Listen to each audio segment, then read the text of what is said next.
हाय, good morning. गावातली सुंदर सकाळ बघायला मिळाली. म्हटलं चला हे सगळं तुम्हाला पण दाखवू. गावाला इतकं छान धुकं पडलं होतं आणि त्याहून जास्त गावाला थंडी होती. 3-4 दिवस तर एवढी थंडी होती की आम्ही सगळेच जण 2-2 ब्लँकेट घेऊन झोपत होतो. त्यामुळे आम्हाला एसी आणि फॅनची गरजच लागत नव्हती. इतकं छान वातावरण होतं गावाला. तर 3-4 दिवस होळीचे कार्यक्रम होते, त्यामुळे मी तुम्हाला गावचं घरच दाखवलं नाही. म्हटलं चला आज तुम्हाला सगळ्यांना आमचं गावचं घर दाखवूया. माझं गावचं घर इतकं सुंदर आहे कारण चारी बाजूने झाडच झाड आणि मध्ये आमचं घर आहे. आणि हा आमचा हॉल, त्यानंतर आमचा देवाचा रूम आहे.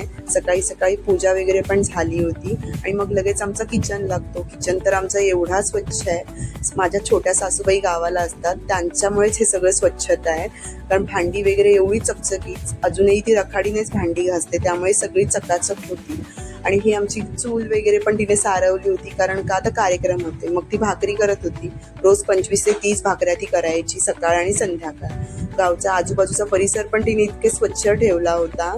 मग आमच्या गावचं हे फणसाचं झाड, फणस काढून आम्ही फणसाची भाजी पण केली होती. हा आमच्या गावातला गोठा, अजून पण बैल वगैरे आहे. खाली केले नाही म्हणून बैल नाही दाखवलं. मग तिने झाडू बनवण्यासाठी आणलं होतं. मग सकाळची सुरुवात फरसाण आणि चहाने झाली. चला भेटू नेक्स्ट ब्लॉगमध्ये.